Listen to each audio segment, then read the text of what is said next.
All right, today we're just going to take a couple minutes to kind of summarize what we've been looking at in this intertestamental period.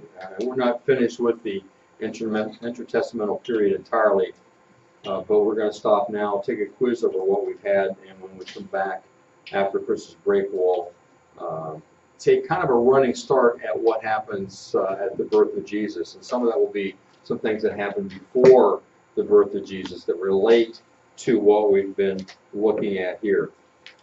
So we've seen that the division of the empire that was conquered by Alexander the Great between his four generals led to two of the generals fighting a lot over the area that we might call Israel.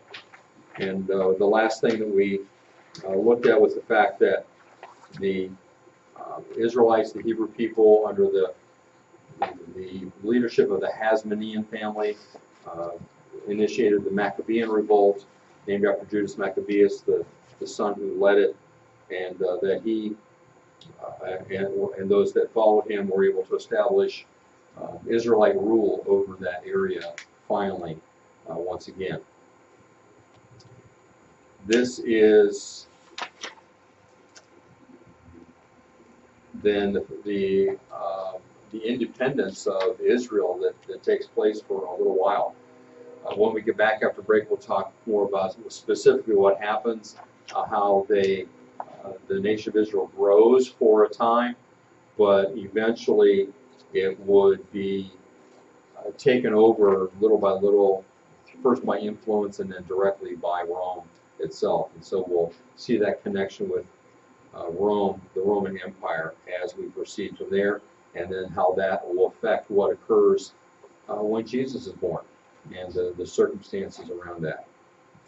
So that is a kind of a wrap-up of what we've been looking at. Let's look back through the different people, and I'll tell you who's important and what we need to maybe look over for the quiz tomorrow. So we're looking at the so-called silent years. Silent because God is not speaking to the Jewish people, to the Israelites, during this time period between the prophet Malachi and the coming of John the Baptist. The intertestamental period, we also call it. We see that the main event towards the end of this period is the Maccabean revolt. Before that, there's dominion by the Greeks. And who is the Greek family to the north, based in Syria? What are they called? The Seleucids. And those that are in charge in the south, that is Egypt, are called Ptolemies. They're both Greek, though, and they are dominating until finally the Maccabean revolt throws off the Seleucids, which had control at that time. We have an independent Jewish state. And then we'll go on to see what happens after that. All right, so we began with Alexander's empire and the division, and we have the Seleucids ruling over this area, the Ptolemies this area, and fighting over this area much of the time. We looked at the family of Ptolemy and the family of Seleucid. Anything that's on the quiz will not involve the number. Like, I'm not going to ask you a question that has a choice between Ptolemy III and Ptolemy IV. Don't have to worry about that. Just if you know it's a Ptolemy, that will be close enough. You'll be able to figure. I may have the numbers on here, but that won't be what makes it right or wrong. All right. So some of the more interesting things that happened is that Antiochus II married Bernice, who was the daughter of Ptolemy II. So just the idea that Bernice was married in order to bring peace. But then he divorced her, remember? Or she was killed by Laodice, I should say. He divorced Laodice, married her. She was killed by Laodice. He ended up marrying Laodice again, which got the Ptolemies back at war.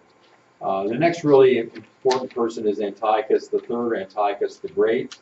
And we need to remember that Antiochus the Great conquered a large territory, and he was eventually defeated by what nation or what civilization? Is it Rome? Rome, right? And the Battle of Magnesia was where he was defeated. And do you remember some of the things that Rome did to him as a result of that, or what they required of him? 50 pounds? Well, we wouldn't worry about the number, but it was more than that. But they required him to pay a large sum of money over years. All right. What else did they require of him? Hostages? Hostages, which included his son, who is Antiochus IV. All right. What else did they require of him? Isn't it something with his like 200 ships or something? He had to give up his navy. What else did he have to give up? Besides his navy, he had to give up what? Something else that was used for military. Equivalent to tanks. Elephants. Elephants. He had to give up his elephants, his navy, and he had to give up a person who had helped him. Hannibal. Remember Hannibal. All right. So that's most of what that sees. So we have the money that he had to pay, giving up his military operations. He had to give up hostages, and he had to give up some of his territory as well.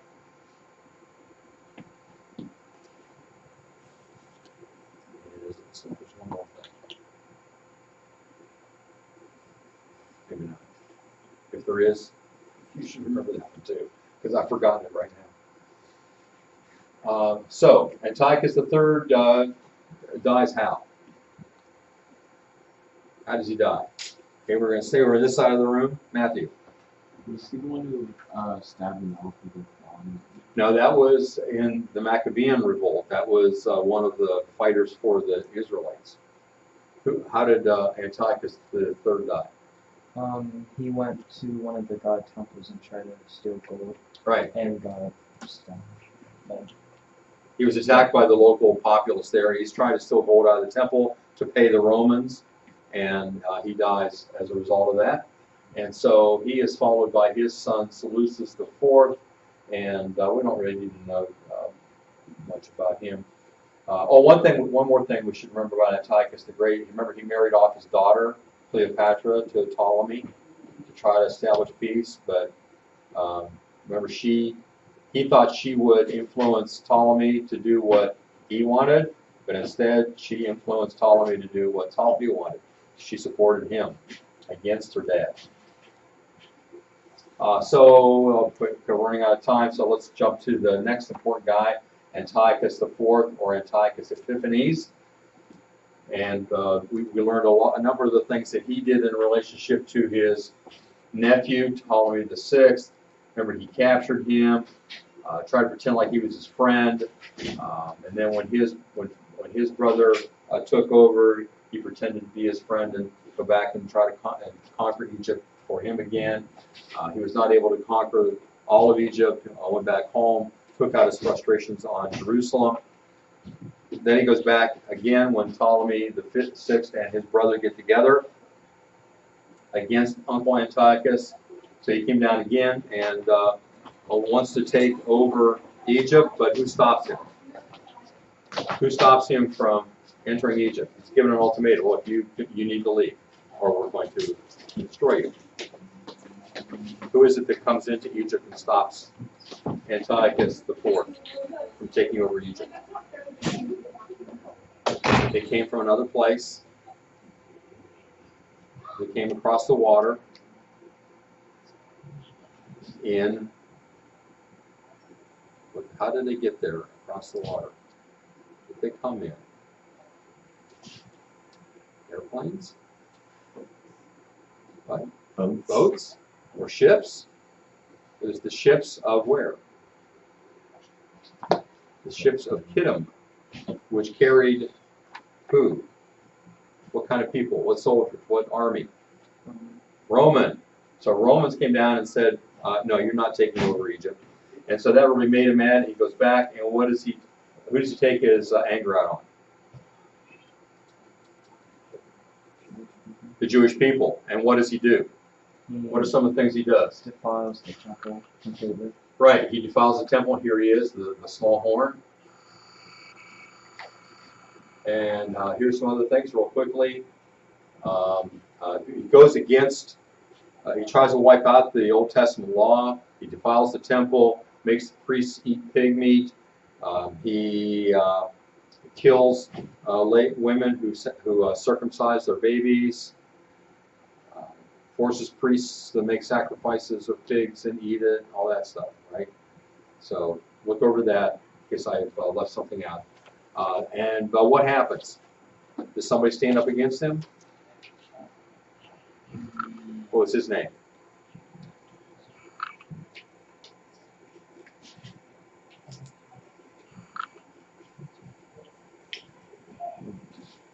Mattathias.